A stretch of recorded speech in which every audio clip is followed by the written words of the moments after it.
My mother has lived here for 43 years, and in all that time I've never crossed this fence. But this wood, this copse up ahead, has always held a fascination for me, and over the 40 odd years I've often photographed it, sketched it, dreamed about it, but never visited it. Well, today I'm going to visit it. I spoke to the owner of the field in front of me, and he very kindly gave me permission. This meadow is owned by a man called David Bushell, who has a most wonderful farm shop not far from here. And he owns this meadow along with quite a few other meadows which were parcelled together in a long line. He's taken over responsibility of them. And when my folks first came here 43 years ago, there used to be cattle grazing on this meadow. Now he cuts the grass twice a year, and the grass from the first cut is used for racehorses. Apparently they like it very much. But every evening we watch foxes gambling in the meadow. The last year I remember the parents and three little cubs. It's delightful to watch. Let me just stop here for a minute and take it all in.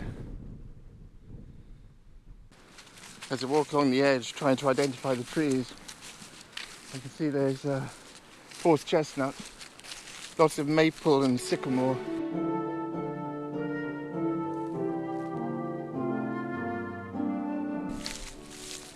So this is the end of the copse. It's only kind of 1 or 2 trees deep, so you get views right the way through. Let's just go around the corner and see and take it in.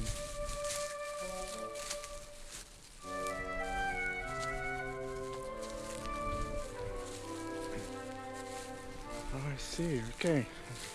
Never realised that before. It expands out over here, so you get the width.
There's one special feature about this small holding, and you can see an example over there, perhaps, a wooden cladded black house. These were houses built after the First World War, and they were called homes for heroes, and they gave returning hero soldiers returning from the First World War a house and a piece of land to cultivate and grow and to heal. And I think it was quite successful, but the plots of land were pretty small to sustain a family. And as David Bushell was telling me, he's taken over the usage of a number of these plots because people are not using them now. So he has about 50 acres stretched out pretty much from one end of the small holding to the other.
Well, that was really worthwhile going into that copse. It had such an English feel for me. The shape of it and the trees that were growing there remind me so much of British painters, 20th century British painters like Paul Nash, even Graham Sutherland, John Piper, who painted such copses, such clumps of trees. That's probably why I respond so favourably towards it, because I have such an affinity with those painters.